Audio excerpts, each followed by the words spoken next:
Hello, welcome to the Adrenal Fatigue podcast. I am Unlimited Health co-founder Casey Hawkinson alongside Greg Davenport, also co-founder of Unlimited Health. And then we would like to also today welcome special guest Catherine Bleish, the Homestead guru. And we are going to have a very interesting conversation here this morning about adrenal fatigue, lifestyle, business, entrepreneurship, all things in regards to what makes Catherine Bleish interesting. And Greg, why don't you start us off?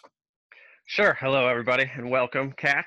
I'm going to start off how I met Kat. So I went to a seminar in Acapulco, Mexico, and one of the reasons I went was actually not to meet Kat. There's a motivational speaker by the name of Peter Sage, and he's really well known. He's like, I don't know, he's worked with Tony Robbins and stuff, and he actually had the main stage. But I had just happened to break free of all the finance stuff at the seminar, and I went to one of Kat's homeschooling or unschooling talks, and I just immediately, there's just something about her. She's I don't know, I was drawn to her in a sense, and I actually ended up later in the day not going to the Peter Sage seminar, and Kat was actually running a paid her own seminar called the Whole Life Detox. And it was one of those things in life. It was like I was sitting there, I was like, look, I'm coming to see this guy, and I opted to pay to go see Kat, and I honestly think it's like one of the best decisions I've made in a long time. And I'm just happy to have Kat onto the channel today, and her life is like one of the most fascinating, interesting, I don't know, experiences, I guess you want to call it. I find you very interesting, Kat. So welcome to the show. Well, thank you so much. I really appreciate that. I can definitely say my life is interesting. Yes, totally. The introduction. Yeah. So, do you want to add anything to just talking about yourself? Do you want to talk about anything that you're doing right now? Okay, yeah. So I am actually, this year I got hired on to help co-produce the event that you were at in Acapulco. So that's exciting for me. I've got a position with them managing the health and wellness stage in Acapulco 2020. And I run a homesteading website called the Homestead.guru, and it's a viral homesteading website where we produce content about how to get off the grid, how to educate your own children, how to grow your own food, how to do it yourself. And I like to visit intentional communities and eco-villages all across the world. I have visited such places in Italy and Mexico, all across the United States. And I like to document how people are living so that we can see and feel inspired that different ways of life are actually possible, and we can meet the people who are actually doing it. Yeah, it's fantastic. It's so different than how other people live. And you also, I mean, at an Acapulco, I mean, like you said, you're very into health too. So with Unlimited Health, we try to help people become more health conscious. And I would love to start off, we didn't even mention it yet. I mean, you were bit by a brown recluse spider, and I would love for you to talk about that and how that impacted your life, especially related to adrenal fatigue. Yes, so this was one of the most, traumatic, I would say, experiences of my life. It was probably the largest health upset that I have ever gone through.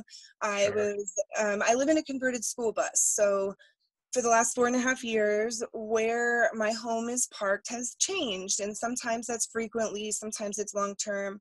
At this point in time, it was 3 Februarys ago, and we were parked on a campground in Lockhart, Texas, and my kids had climbed on top of this giant wood pile, and I was telling them, get off, you don't know what's in there, and I basically stuck my foot inside the wood pile to pull my children off of the top. And I mean, they were pretty much toddlers at the time. And so, this is 3.5 years ago. They're now 7 and 6. And I got bit. And within probably 3 hours. I had the inability to stay awake. I was falling asleep, taking a nap, which I never ever do. And I had bright red streaks show up on my arms. And I woke up from my nap and I went to the bathroom and I was like, okay, my whole body Did is. you know it was a brown recluse right away, or? No, in No. fact, I couldn't find the bite until the next day. Okay, I was gonna ask. I don't think I'd asked that question. Okay, sorry to interrupt. Yeah, no, that's a great question. You see, my father's a veterinarian, and he kept telling me, you've been bit by a spider. And my doctor told me to come in the morning and that I've been bit by something and I need to find the bite. Well, I couldn't find it even when I went in to the doctor. And it wasn't until the next night when I was actually bent over washing my feet and I felt something on the bottom of my ankle. Like I have pretty protruding ankle bones. And so if I'm looking straight down from standing, I can't see the underside of my ankle bone. And at this point in time, the necrotizing wound had already begun. And Wow. yeah, so I was very, very surprised and upset, and called and got my dad up in the middle of the night, sent him a picture of it, and he's like, yep, that's a spider bite for sure. And so this began basically a 3-year plus recovery process for me. It got a lot worse before it got better. And I would say the first 2 years were probably the worst. I had not only the necrotizing wound to deal with, which I feel like was the least of my worries, because Which is kind of crazy when you say that out loud. yes, well, and I did something that they don't do at the hospital. I had the necrotizing flesh cut out of my ankle with a pocket knife by a friend, because I was, yeah, I was so freaked out by what I was looking at. You could see the fang marks that were black, like the insertion marks, and then the black center, the core where the venom had been entered, which was turning black. And my husband at the time was actually spending the night at our business. And so I had to have a friend go pick him up and drive him to me. And I was like, I don't want to wait to go to the hospital. I want this out of my foot now. And so, and I couldn't really reach it. It's a really awkward position if Sure. you try to reach that part of your body. And so I actually I had him cut it out, and it was a sterile knife. And this was a friend who's, done these kind of things. And I put cinnamon oil in it right away. And he cut to where there was no more black flesh, and it was pink, and it hurt because at first I couldn't feel what he was doing. And Wow. so, You lose sensation with the bite there? yeah, I had Wow. no sensation there at all. Wow. And I don't think that's uncommon. With black widows, people will feel a sharp pain at the time of the bite. With brown recluse bites, you tend to not feel anything until it's too late. Oh, And wow. so the wound really kind of began to heal from that point, but it was too late. I had spider venom in my whole body. And at the time, my adrenals were shot. My stress level was really high because we had bought a business that was not performing very well. And we had 2 toddlers. And I was basically. Was this the bookstore? Yep, this was the Okay, book. we have time. We can get into it later. That's a whole interesting story too. Yeah, I mean, it's a fascinating story. Yeah.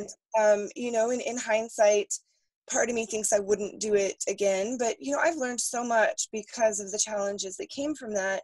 And one of them was to not sacrifice my health for anything or anyone. Because by the time this spider bit me, most people do not have a systemic reaction the way I did. But I had a toxic reaction, an allergic reaction, and a bacterial reaction, all of which I had to fight off in different ways.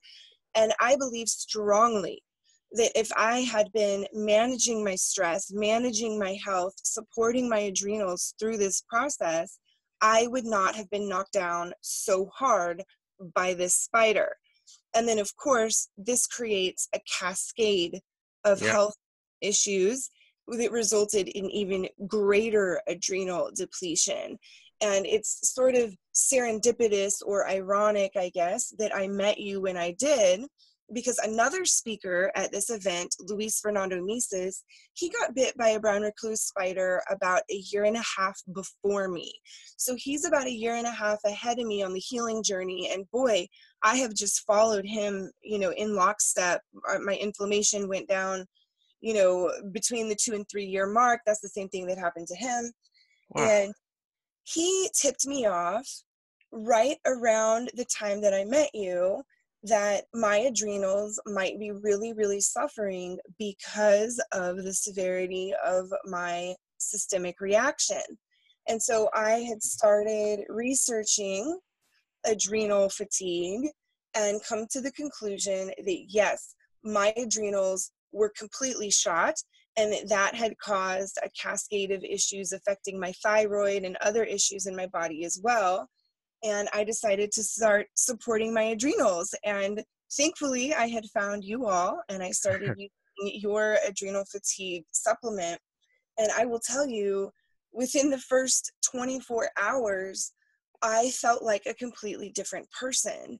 And it is incredible how you lose touch with yourself and you forget what it feels like to be yourself and to have energy of a normal human being. But when you go so long, so depleted, that it becomes shocking to feel normal again. No, it's really interesting you just said that. I've been in the health and fitness space for 13 years, been a personal trainer, and it's something I actually say. And I think you're the only other person I've heard say that, is so many people just get so used to being in a state of unhealthy, whether it's, you know, not taking care of their adrenals or just eating poorly or whatnot. I think they become used to that low energy, kind of low being environment, and it's refreshing to hear you just say that out loud.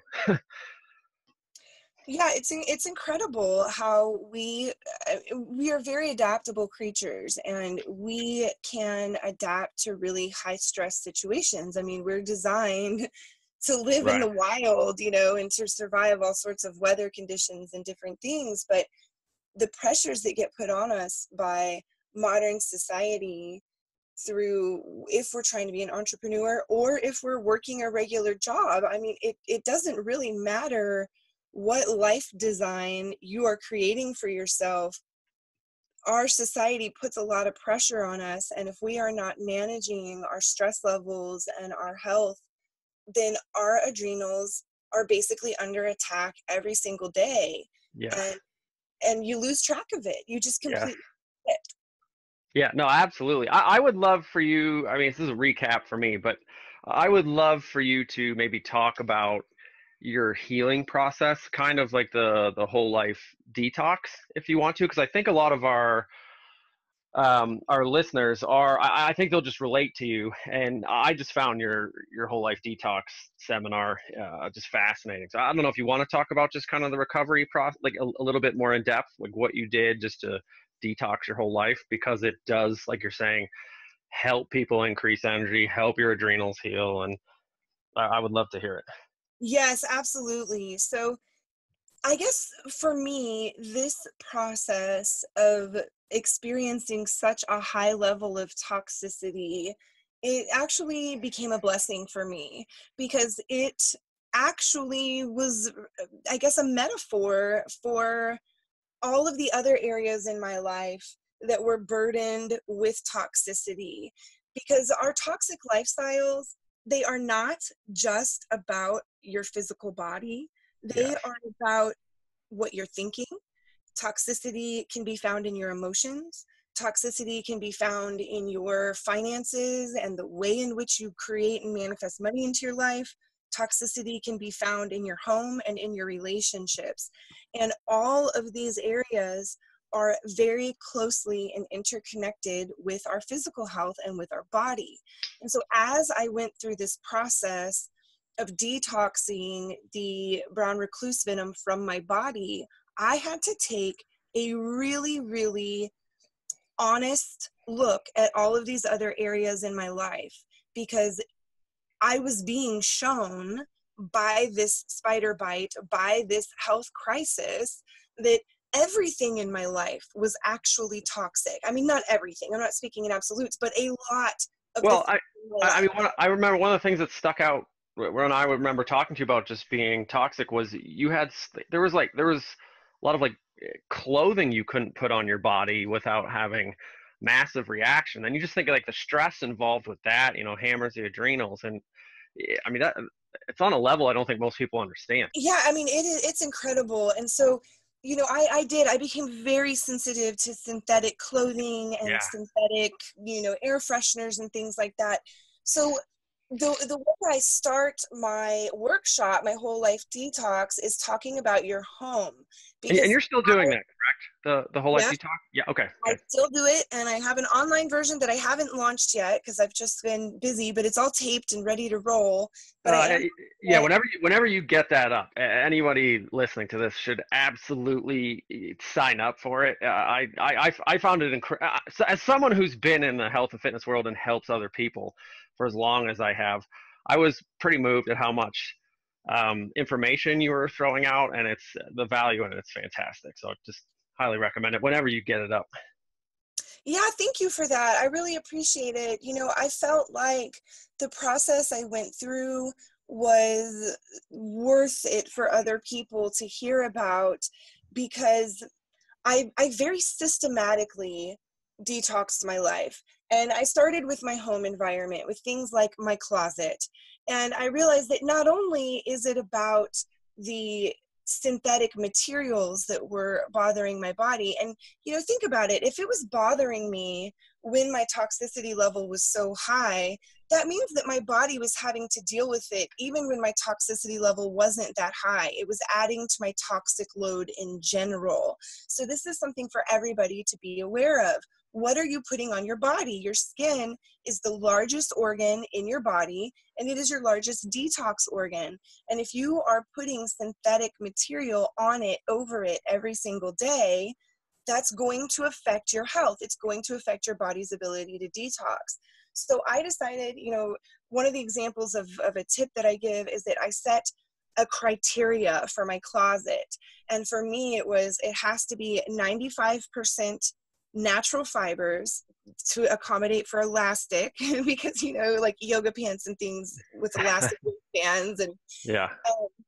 And I decided to get rid of all of my black clothing, because this was just a part of my emotional detox and my emotional recreation, is that I realized that I had just diverted my whole wardrobe to black yoga pants and gray tank tops. And I decided, if I'm going to be detoxing my life, then I'm going to pick different colors to wear, because I really strongly believe that your outer, the state of your home, the clothing you're wearing, they reflect your inner. And as you begin to change what's going on in your outer environment, you also begin to change what's going on inside. And this is reflective both ways. It goes both ways. So as you began to get more organized mentally and more in alignment emotionally, you can see it in your home. Someone who is in a healthy, happy, abundant, secure spot, their home is not going to be in chaos, because you cannot function in a chaotic space. So in order to be productive and healthy and happy, you have to have your house in order. And so that's where I start with that workshop. And even though I was starting with my body, because my body was calling out to me and needed my attention, that was really the last straw, so to speak. And so I had to start where the root problem was. And the root problem was my home, the quantity of clothing I had. You would not believe how much clothing I had for living in a 40-foot converted school bus. Yeah. Yeah. It's insane.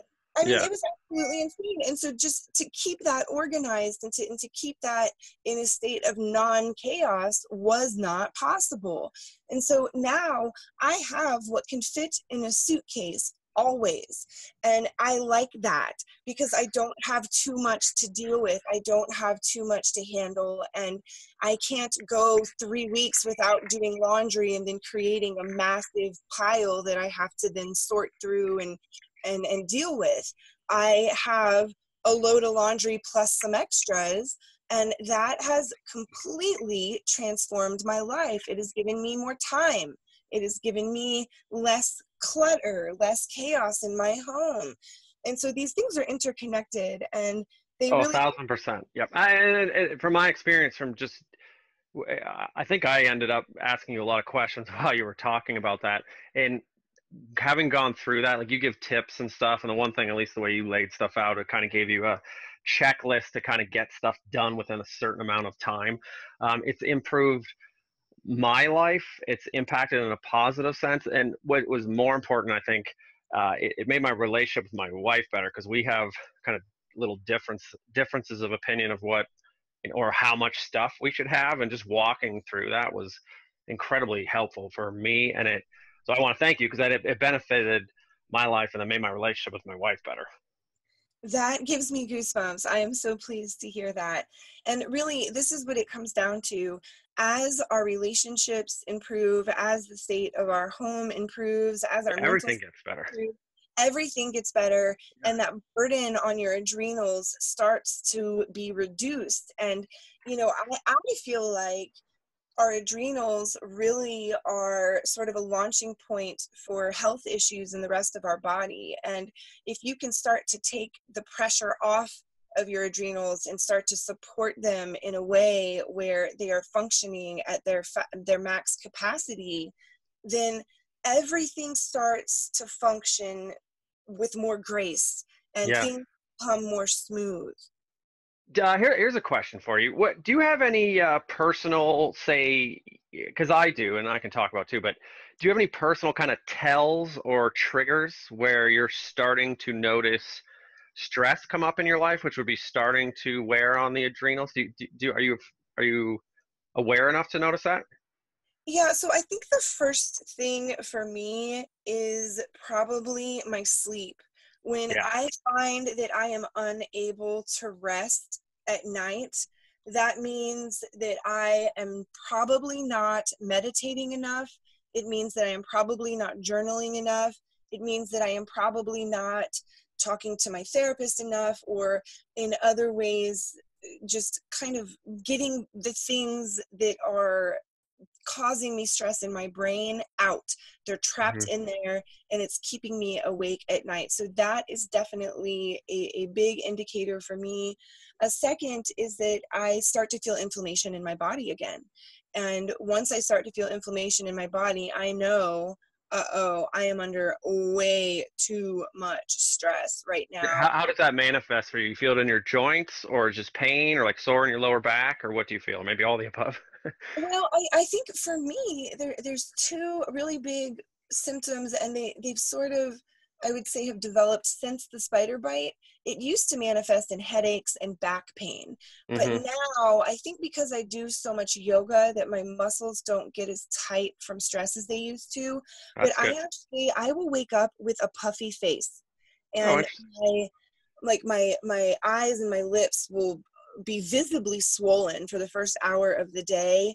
And then, interesting little story about the brown recluse bite and my inflammation is that the part of my body that actually experienced the worst, I guess, stress, if you will, was my left arm, and the lymph node right in the crease of your elbow when you bend your elbow. And my doctor believes that that was because that is one of the last lymph nodes before arriving at your heart. Oh my And gosh.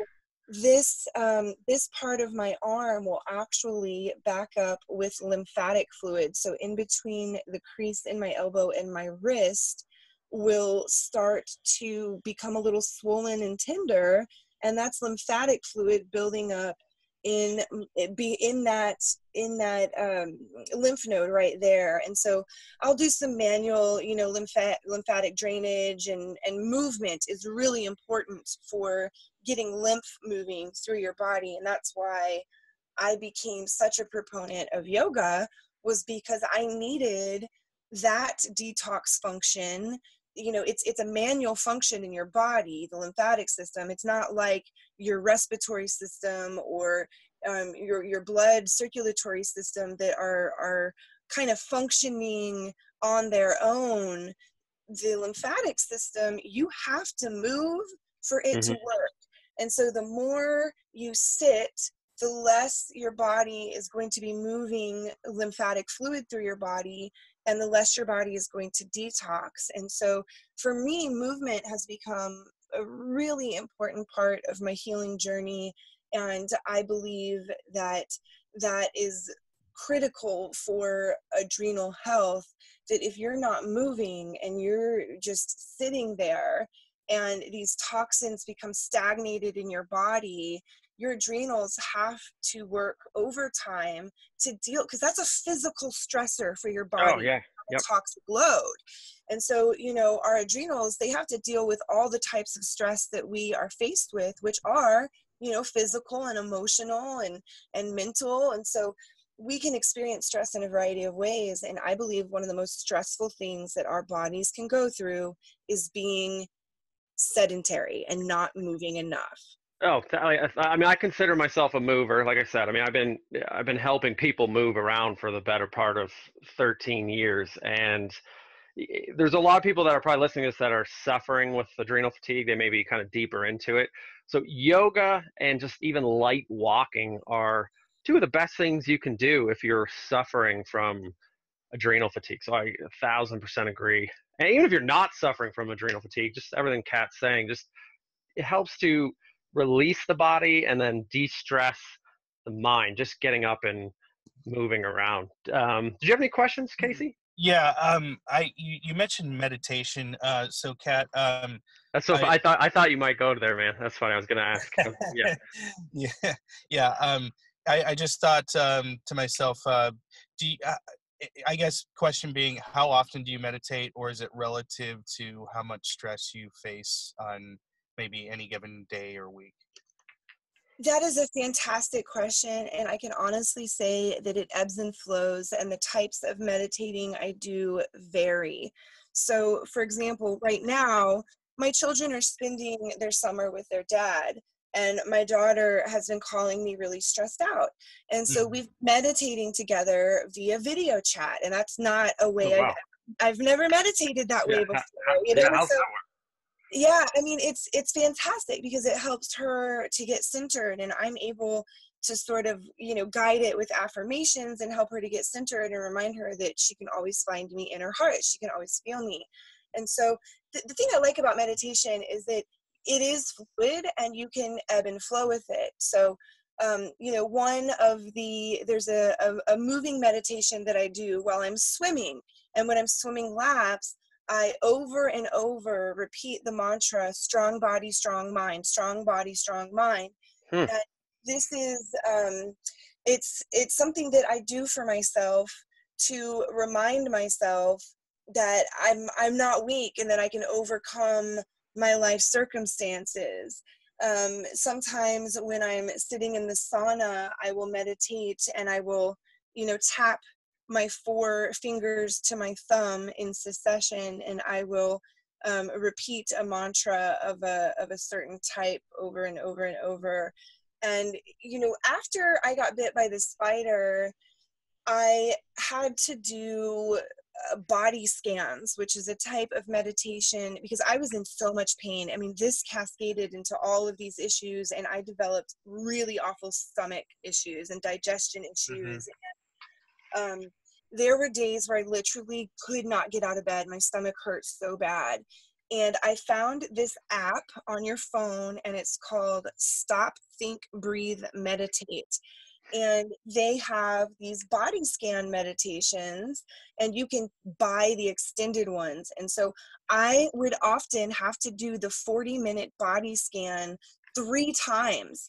And what would happen is that by the end of the 3rd time, I was no longer in pain and I could get up and function throughout the day. Wow, and crazy. Yeah, as my journey has evolved, you know, my meditating has evolved. I really got into Kundalini meditation, which is a lot of deep breathing, and that you can find some videos on YouTube on how to do that. And I would say 8 months after the Brown Recluse fight, I went to a yoga retreat in Peru, and I was really introduced to the lifestyle of healing. And I began to meditate in a different way. And one of those was doing Kundalini breathing exercises after my yoga practice. And these breathing exercises have literally given me psychedelic experiences where I have visions. I mean, huge visions where it's like I'm dreaming, but I'm not. It almost seems like I've taken mushrooms or something. And that introduced, Which are, I think, now legal in Colorado, but yeah, go ahead. in they are, yeah, they're legal in Denver. And Yeah. so yeah, my meditating journey has definitely evolved over time. I spent 6 months in Acapulco when I met you, Greg. I was on like month 5, I think, and I was studying underneath of a woman named Vistara, and she owns a property down there called Bambuda Holistic Center. And I would practice Ashtanga yoga with her 4 days a week for an hour and a half.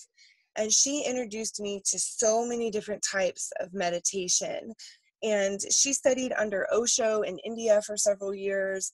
And I mean, she is just one of the most diverse and well-rounded practitioners of healing modalities that I have ever met. And, you know, I did this for 6 months with this woman, and we had a different meditation every single day. So, you know, there is basically an unlimited amount of ways to meditate. You can go on hikes through nature, silent hikes through nature. You can sit, you can lay down, you can, like when I'm swimming, I go swim, you know, it's movement meditation. And so I have found that changing the way you meditate based on what is working for you and what you're experiencing at the time is the best way to do meditation. Because if you're trying to force meditating a certain way, Yeah. it becomes a chore and it becomes stressful, and all of a sudden you're adding more burden to your adrenals. Excuse me, I've kind of got 2 questions. Excuse me. What would you, in one of these cases, I was kind of, the second part of this, I was going to ask if you're doing meditation, if it's helpful. But Kat, what do you say to people, or maybe you don't interact with people, maybe you only interact with people that want to hear what you're saying, but what do you say to people that are like, look, I can't do meditation. They think that they have to go from 0 to monk-like in a day.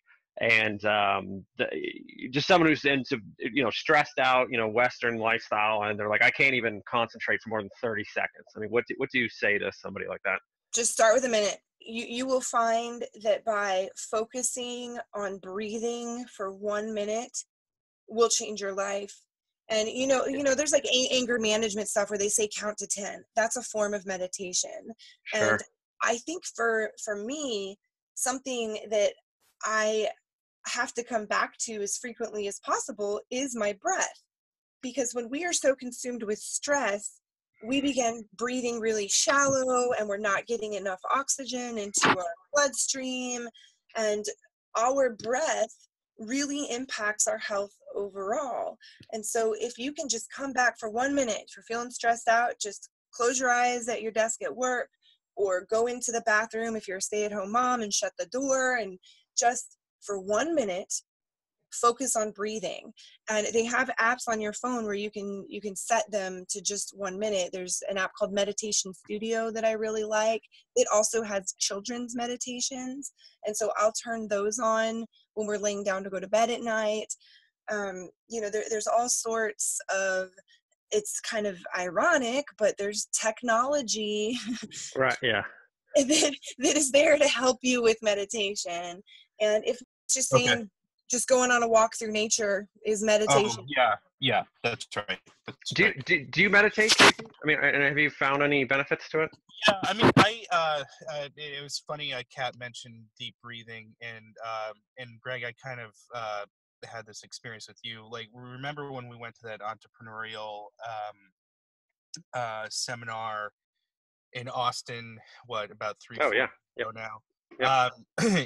The gentleman leading that, who we still follow, Alex Sharfin, he talked about deep breathing, and so I kind of adopted some of his tricks to deep breathing, and it's very simple. I drink a healthy dose of water. I've actually added lemon to it now, like freshly squeezed.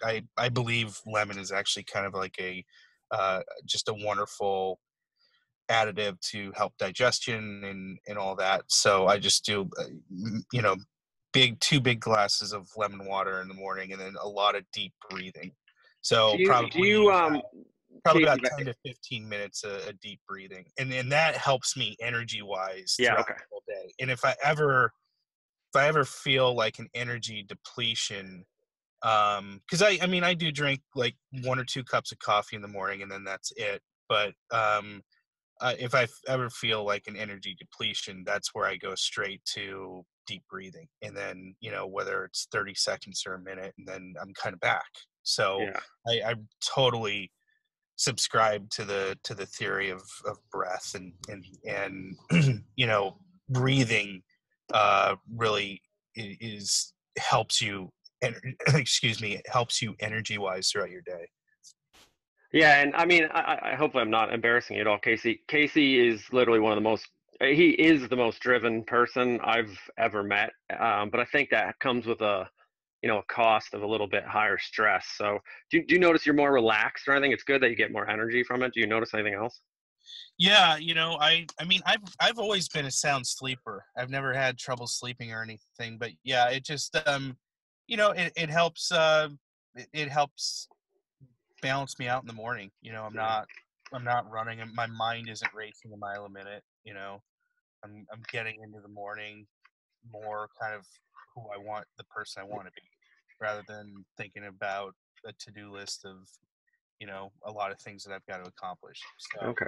I can't say it enough. Instead of going straight to caffeine or to sugar or any of the temptations that are out there to boost your energy, think about think about breathing first. I think that it was we could call it kind of life changing for me. Once I adapted that to my morning routine, it was great. And then I deliberately deep breathe about 10 to 15 minutes before I get out of bed. So Okay. it's a real conscious, deliberate action. Maybe we can end with this. I feel like we've been talking for 5 minutes, but we've been going almost an hour. Kat, if you could pick one other kind of topic, whether it's like emotional or financial, what do you think would best help people that are just struggling with lots of stress and they feel lost and they don't know like what else to do? I mean, what other advice would you give those people? I would say figure out what makes you happy, what makes your heart sing, what makes you feel good, and start taking baby steps there. You're not going to completely transform your life overnight, but if you come to the conclusion that the job you're working is not a good fit, or the city you live in is not a good fit, or that your emotional state is not where you want it to be, then figure out where you want to be and what you want to do, and write down your goals, create a vision board in some way, get it out, express it, and have it somewhere in your home where you can look at it and where your family members can see it and people can support you on your journey there. Because we shouldn't have to be managing so much stress if we're creating a life that is in alignment with our highest purpose and our values. And it doesn't mean we won't have stress. It just means we don't need to be dictated and overruled by a lifestyle of stress. Yeah, that's absolutely fantastic. And there's something that you gave me that I repeat, and I actually say this to other people, but I'm probably going to butcher the name, but it's basically like a prayer. It's the I can't pronounce it. Opo. I can't even say it. Ho'oponopono. I love you. I'm sorry. Please forgive me. And thank you. And I thought that was incredibly powerful. Yeah, it's amazing. And you can sing it. That's one where a couple years ago when I was feeling really angry about some things, I would sing the Ho'oponopono prayer a little song. I'm not going to sing it for the podcast, but I would sing it over Do it. while I was running on my treadmill, and I mean at the gym, and I would and I didn't care what the people next to me thought. I did not care. I sang it over and over and over, and I was able to combine that beautiful mantra and prayer with physical movement and release the things that I was holding on to. Yeah, that's amazing. Casey, you have anything to add on those? Maybe we could just wrap it up. We've been going for about an hour. I mean, I would love to have you on again. I mean, this is a wonderful conversation. It's hard to believe we're already at the kind of the 1 hour mark there. But Kat, really enjoyed listening. I didn't know a lot of your story. I just didn't know. So it's truly fascinating hearing it for the first time. It goes even deeper, man. Just let's see. Yeah. Kat, I'm trying to get Casey to come to an Acapulco. So I don't know. I know you were pitching. You get a discount for an Acapulco going through you too. So. Oh, really? Yeah, I have a 10% discount link I can send y'all, and I'll be managing the health and wellness stage again this year, and we've expanded it. My doctor, Dr. Buckley, who really guided me through the physical detox part of the Brown Recluse bite, he is sponsoring the Revive Clinic. So there's going to be practitioners there who will be doing body work, stem cell drips, vitamin drips, all sorts of stuff. And so I think it's going to be even more expansive this year. So you can check that out at anarchapulco.com. I'll send you my affiliate link with the discounts, and I'll be doing my workshop again. Yeah. Great. Highly recommend people go if you can swing it.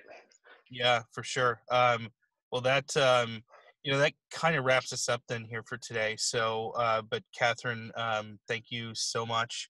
Can you tell people real quick how they can find you and where they can find you?